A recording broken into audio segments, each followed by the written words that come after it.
Now, welcome to the second part of the program. As usual, you know it's time for our gold conversation, and basically what we do in this segment, we speak to experts and also government officials to learn so much about what is being done to improve the agricultural sector. And today is actually quite a special day because we do have the distinct honor of having with us in our gold conversation the Cabinet Secretary for Cooperatives and MSMEs, Honorable Wycliffe Oparanya. Thank you so much for being with us on the program today. We are so honored to have you on the show. Great. Now, before we even get into the serious matters on what is happening on the ground when it comes to coffee, this week we are marking a very important celebration for our farmers across the world.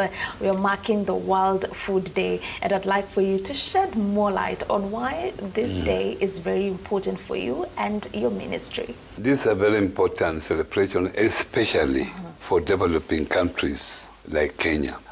Food is one of the basic needs of our people. So if there is no food, there is hunger. People are not able to do what they are supposed to do. They are not able to develop. It becomes a problem. So the government first priority is to make sure that we have enough food for the people. Because when people are well fed, they are able to carry out their own economic activities without any problem. Great. Because food is, you can have money, but if the food is not there, then it makes also the food more expensive if there is scarcity. Right. So the responsibility of the government is to make sure that food is available. Right. Yeah. On a lighter note, can we get to know your favorite food? Me, ugali. You know ugali? Yes, I know. That is for Luyas, ugali. That is for Luyas. Yeah, ugali. Na kuku. All right. Great. Ikoho has to be there for Luya. Great. Now getting into matters coffee. First of all, one of the hashtags that we have seen you pushing actively ni Kahawa ni Dola. Please tell us the genesis of this hashtag and also what you want our coffee farmers to get out of this campaign. First of all, I want to appreciate you for coming and for inviting me for this very important program. As you may be aware, coffee production in this country, 70% is produced through cooperative farmers. Cooperative farmers are mainly smallholder farmers who have come together through the cooperative model so that they are able to enjoy economies of scale when they are together. And in the coffee sector is divided into two. There are those who are in the cooperative movement, and there are those with larger parcels of land, whom we call estate, or estate farmers. So the cooperative farmers produce about slightly over 70% of the coffee production, and that's why most of the coffee value chain are within this particular ministry because of that. In the 80s, Kenya was nearly reaching the mark of producing 150,000 metric tons per year. But over time, this has now come to as low as 50,000, what is now the current production. The government got concerned that there has been a very big decline. When now coffee is the gold, is the one attracting good prices all over the world.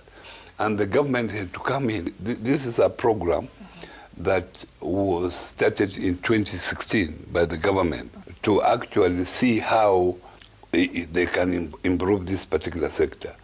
But more so when the president took over in 2022, and when I came to this ministry, he made his own pronouncement during last year's state of the national state address that he wants production of coffee to improve or to increase from 50,000 metric tons to 150,000. Right. As a ministry, we had to look at ways of doing that. But before that, we had to find out what are the challenges so that we are able to look at those particular challenges. Right. So maybe you can mark for us the key challenges that you believe have been leading to the dropping of production. First of all, since this coffee is produced within the cooperative movement, we found out that one of the key challenges was governance within the cooperative movement. The governance were weak in the cooperative movement. The second one, that there was no proper support by the government or private sector. So there is no investment within the coffee sector, or even the private investing within the coffee sector. And then the value chains within the coffee sector. There was no proper structure of the value chain from the seedling planting up to the time coffee is exported. Right. Those value chains had obstacles within the value chain. Lastly, the organization of how coffee is sold. Because a farmer who is remotely in Murang'a or in Meru, his or her coffee comes to Nairobi Coffee Exchange. But that particular area was not transparent. So the farmer, when he gives out his or her coffee, or through the cooperative, she's just praying that how much will I get? I don't know how much. She's not sure, or is not sure how much money the farmer will get through the cooperative movement. Yeah. How are you cleaning the cooperative societies? The first week I came to the ministry, there were demonstrations in Nyeri, and the president requested me to go to Nyeri to find out what was happening. So one of the problems that they told me, which was major, was that they supplied their coffee. They were told that payment had not come 6 months down the line, and they had basic needs for the money, especially school fees was coming in, and they had not got the money. And part of the directorship told them that the money had not been paid, so they wanted to borrow money so that those farmers are paid. So the farmers agreed. If you are borrowing the money, we agree, go and borrow the money, pay us. So they passed a resolution as required under the bylaws. So after that, they were paid, but later they were being deducted the same money. Yes.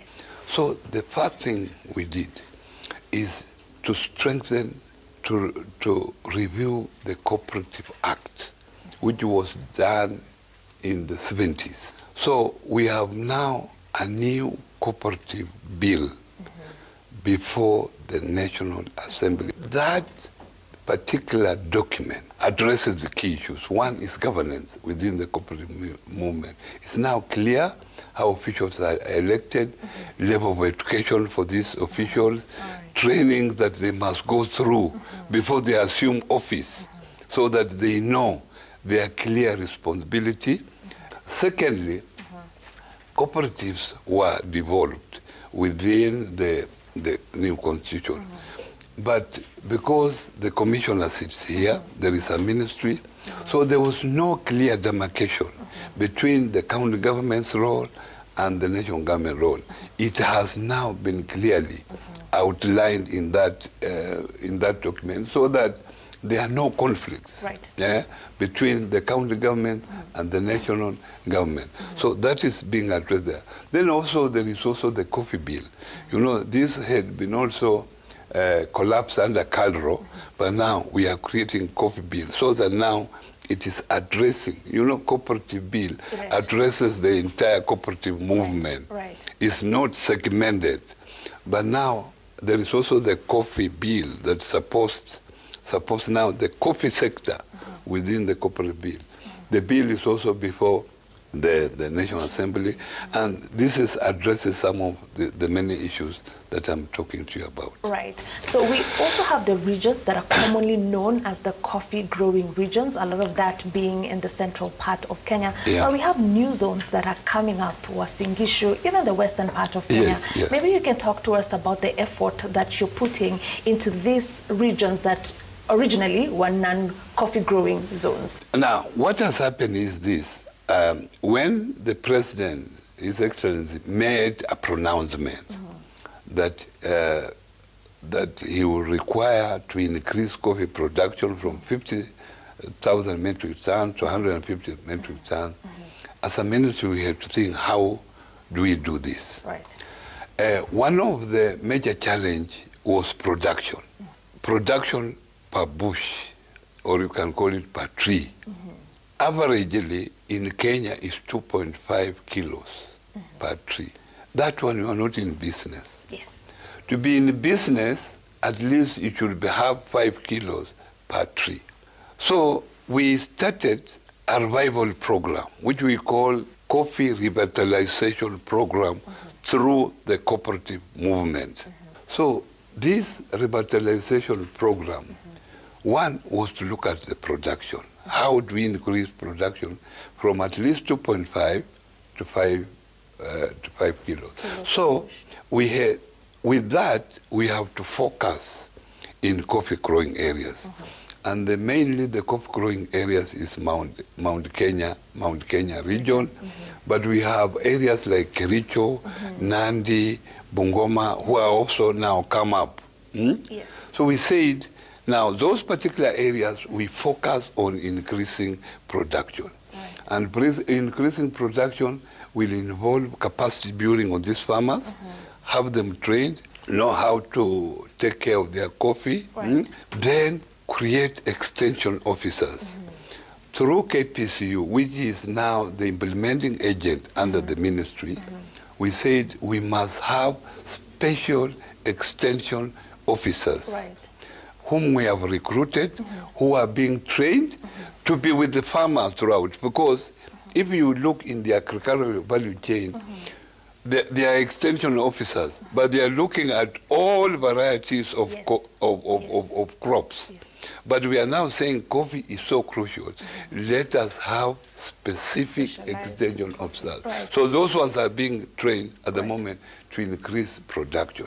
And number two, then these farmers must access inputs, fertilizer on time, chemicals on time. The president has directed that these particular commodities must be available at the factory level. At the factory level. So this is the PS Ministry of Cooperative and PS Agriculture. They are working on this. So to make sure that inputs are at that level. Now, that is looking at production increase. We have also decided to go to virgin areas, areas we feel that coffee can do well, but it is not being grown. We are hopeful that in 3 years, we will have achieved the 150,000 metric tons. So it's one thing to improve production. Like you said, we are hoping per bush will be getting more than 5 kilos. It's another thing when it comes to the processing, because if you look at some of the factories that we do have, that our farmers do rely on, are in a very horrible state, technology-wise, very backdated. So what is the efforts being put there? The first thing we have done in the entire value chain, there is the production, the seedlings, because you must have the seedlings. From production, they are planted, then they must be input, and then there is the harvesting, then harvesting to the factories, pulping machines. First of all, seedling has been a problem. In the entire country, we require 20 million seedlings at the moment. We have only managed to get 3 million. We have a big gap of 17 million. Coffee Research Institute, CRI, had no capacity to give us enough seedling of 20 million, because that's the agency that is mandated through the government to produce seedling or certify seedling. So we have engaged the universities that are around coffee growing areas. And we found out that some of the universities already have courses, certificate courses, diploma courses in coffee sector. So we have found them very, very useful to team up with CRI to make sure that we have enough seedling. Secondly, on factories, we have done an audit of the entire cooperative sector, and we have found out there are about 1,200 factories all over the country, scattered some dating back even before independence. All right. We are working on the system so that we standardize the equipment so that the factories have equipment, repairs becomes easier if we standardize them, in training people will maintain them, becomes easier. That is now a program now we are working on. So the government is committed to making sure that they modernize this particular equipment so that now quality of coffee is improved. Because if the equipment is not good, then equipment is obsolete, then the quality is also affected. Great. So that is where we are. Right. Yeah. So as you also distribute the seedlings, and we've seen you very active in doing that in different parts of the country, Yes, we'd just like to find out also, how do you select the farmers that are getting the distribution of the seedlings? And at the same time, given that we do have different varieties of coffee in the market, and climate change being in the picture, what varieties are we pushing for, especially to the farmers? Now, one of the conditions of you, a farmer getting seedlings, you must belong to a cooperative. Within the cooperative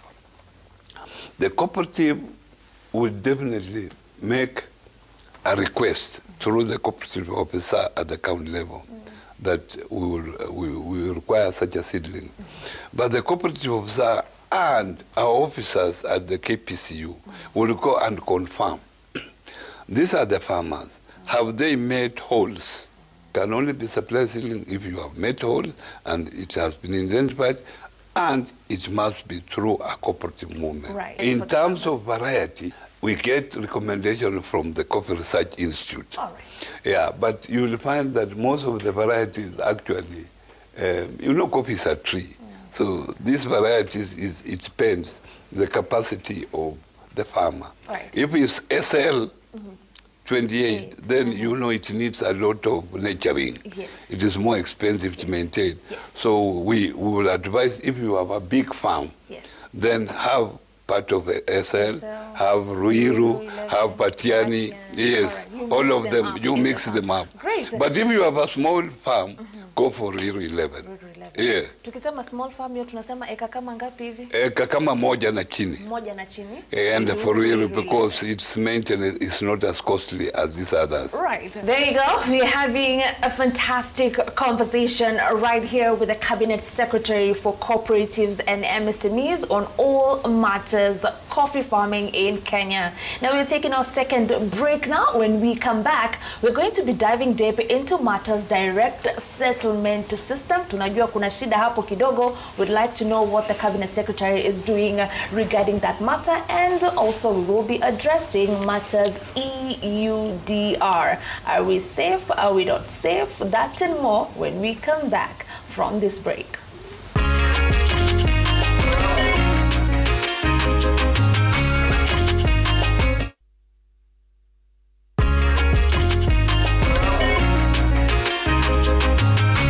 Thank you so very much for staying with us. We are still here with the Cabinet Secretary of Cooperatives and MSMEs. Let us talk about the direct settlement system, which is being provided by the Cooperative Bank. We understand a lot of efforts is being put in place to make sure that mkulima analipwa on time na analipwa haki yake kwa sababu ya kazi ambayo anafanya pale shambani. But with this system, ni kama hatuelewani vizuri. Cooperatives have their own voice, some farmers have their own voice. Please use this opportunity to shed more light on how the DSS works and how we will make sure there's a harmonious relationship across everyone in the value chain. Thank you for that question. It has been a very controversial question, and maybe let me use this opportunity to clarify it. The government intention is to have the farmer at the center stage. One thing that the government looked into is that how can we cushion the farmer so that the farmer at least has money in the pocket when he has harvested his or her coffee. So one, the government came up with cherry fund, a cherry fund that as soon as you harvest your coffee, that harvest is what is called cherry. You have an opportunity to apply through KPCU to get a cherry fund of 40 shillings per kilo, called cherry fund advance. You get that. After that, this money will cushion you to start taking care of the farm, you know, when you have harvested, to spray, to weed again, to pay the workers, and so on, as now you wait for the lump sum. Yes. So that has come in, which was not there before, to make sure that the farmer at least gets money immediately after the harvest. When the coffee is pulped, it's pulped at the factory level. From there, it goes for milling. And milling, the cooperative is free to take to wherever, because milling costs have also been standardized by the government. We have also cooperatives that have capacity to have a mill. You mill it there, and then your coffee ends up at the Nairobi Coffee Exchange. Yes. Nairobi Coffee Exchange then auctions the coffee in the normal manner. Is sold out there to registered buyers, which are registered by the Coffee Board of Kenya. So the buyers then pay. Now this time, that period of payment has been shortened from 5 months to now about 5 days through the DSS. Yeah, the money is paid through Nairobi Coffee Exchange. The Coffee Exchange then pays the money to the cooperative bank, because that is the bank that now is operating the DSS system. Then when the money comes there, everybody within that system, the broker is paid his percentage. Nairobi Coffee Exchange is paid his percentage. The miller is paid his percentage. All these people are paid. The balance now goes to the farmer's cooperative account. There is what we are saying, and what has been controversial, that now this balance, we are saying 80% goes to the farmer direct, because cooperative bank has an account of all these farmers. Right. So it goes direct to the farmer. 20% goes to the cooperative to take care of the cost of those pulping, if there were inputs that have been put there, to take care of that. And if the cooperative find that they have excess out of the 20%, then they declare a bonus at the end of the year to the farmers. This is what we got 20% from you. We have spent maybe 80%, we have spent 70%, we have remained with 30%. So this is a bonus to the farmers. So it becomes an increase. But when there is excess, when there is a deficit, it is less than what they have spent, then they will call the farmers, pass a resolution that farmers now should be deducted more money, or they pay back more money to take care of those expenses. So we have provided a proper guideline. But now, the cooperatives officials feel that we are defranchising cooperatives, not to handle farmers' money. Yeah? But we are saying there have been governance issues. And these are the issues that the government is trying to sort out. But however, as a cooperative, you are free to call your farmers. If you need more money, farmers pass a resolution, and you are able to deduct more money from them for a particular purpose. What if the buyer who's buying this coffee takes longer? No, there are conditions that if you buy, you know, if you go to the auction, on the fall of the hammer, you must pay this percentage. And the balance you must pay in 3 days or whatever. And most of them have bank guarantees for you to operate there. So which means if you have not paid the money in 3 days, your bank must pay that particular money. What's the way forward as we try and align the wrangles that are still there in the cooperative society? I have been out there. I've had 25 meetings with in various counties, and the farmers are agreeable. But the officials are not agreeable. I have now engaged the national cooperatives, NACHU. I've engaged them there. I've had 2 meetings with them, and I'm trying now to see how we can agree on that. Other areas already, the officials and the farmers have agreed. And we are saying, why can't we pilot where farmers and the officials have agreed. We pilot, like in Kisii. They have agreed, and see how the system goes, as these other areas now can also learn from these other areas. Great. Let's talk about the EUDR, a regulation that has been put in place to try as much as possible to make sure that the coffee we are producing is sustainable coffee. So, you know, farmers who are growing coffee in regions where deforestation has happened between the years of 2020 moving forward will not be allowed to export their coffee to the international market. What's the way forward with that? Are we mapping out those regions? Clearly saying that Kenya is actually safe. Oh. You can't say that there's an area that we have deforested a place to plant coffee. It is actually not there. Because, you know, most of the forests are under either the county governments or under the national government. And now the regulation of deforesting any place is very rigid. The development partners have come in to support us.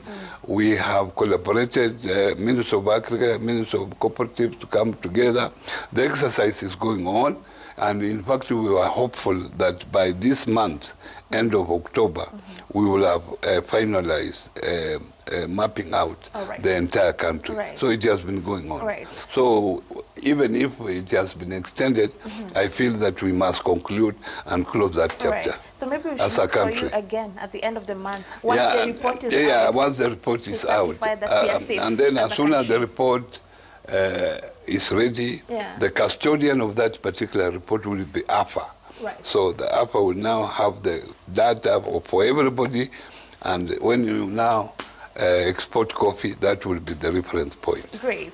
Finally, speak to the young people. How can they take up space in the coffee sector, and what curated incentives for the young people do you have to make sure that they are in the sector? I've been out there. Most of the people working in the coffee farms are young people. And we are encouraging young people through this program that we are collaborating with the universities on seedling to involve young people to have their nurseries. And we are ready to support the young people. Secondly, as we go out, we also plead with parents to make sure that if they have siblings, they allocate some little land to them so that they also are able to participate in the industry. Thirdly, those extension officers, all of them are youth. We have made sure that all are below the age of 35. And we are taking to every ward in the coffee growing areas in 34 counties. So that's how we are, and as they become players, they become interested, and on their own, they will acquire their own farm. And then lastly, we are encouraging coffee consumption.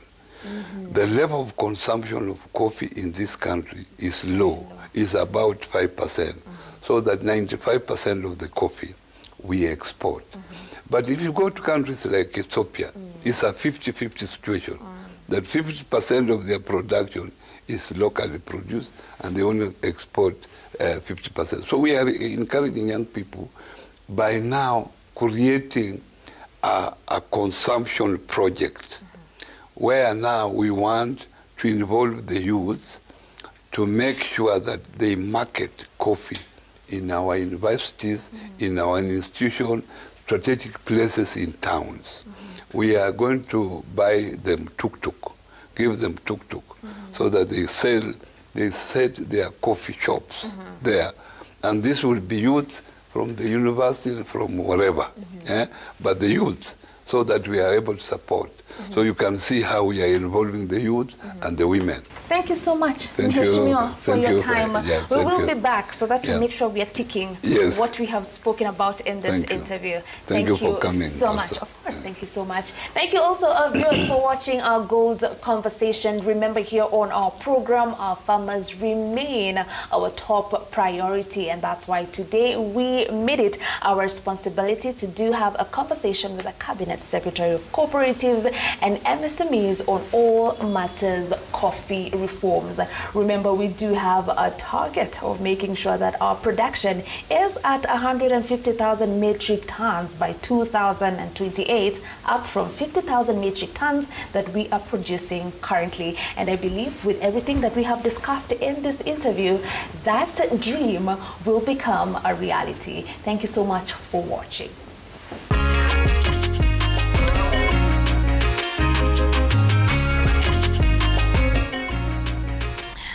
All right, there you go. That was a gold conversation, of course, looking into what is happening in the coffee reforms sector. And now we do want to share tips to our farmers like we always do here on the program, giving you solutions on what you can do to make sure that you are growing in whichever agri sector that you are in. Umesikia mheshimiwa akisema a lot of coffee that is produced here in Kenya is through cooperative society. That goes ahead to remind you that being in a cooperative society is very beneficial to a farmer, because when you are there, you do stand a higher chance of getting financial support from financial institutions like the cooperative bank. Also, at the same time, in your cooperative society, you do get professional agronomists who are able to visit your farm, and they can educate you on a few things that you're doing there in the farm. Kama ni mambo ya pruning, they can guide you on the best way to do it. Kama ni mbolea, they can guide you on which mbolea to use, and even the quantities. Also, they can help you to make sure that mambo ya pest control, you are getting it right, and those are the benefits of being in a cooperative society. Remember, also with your cooperative, you're able to produce quantities in bulk, and also you're able to produce good quality, and that gives you a higher negotiating power in the market. So dear farmer, usijifanyie kila kitu kiwa peke yako, tegemea cooperative society yako, and remember, you only need to be from as low as 10 members to form a fully functional cooperative society. And with that, we've come to the end of our program today. The agenda was to dig deep into understanding what is really happening in the coffee sector when it comes to the coffee reforms by the national government. Na pia tulianza kwa kwenda pale JKIA, but best believe we are not yet done with that feature. We will be continuing with it next week, making sure that you understand the process that happens in there before our produce lands in a new destination in the international market. Thank you so much for watching our program today. We'll see you again tomorrow, and the agenda will be on educating you on how to deal with wild animals for those people who are living close to protected areas. Until then, have yourselves a fantastic evening. My name is Violetta Ngina. Goodbye.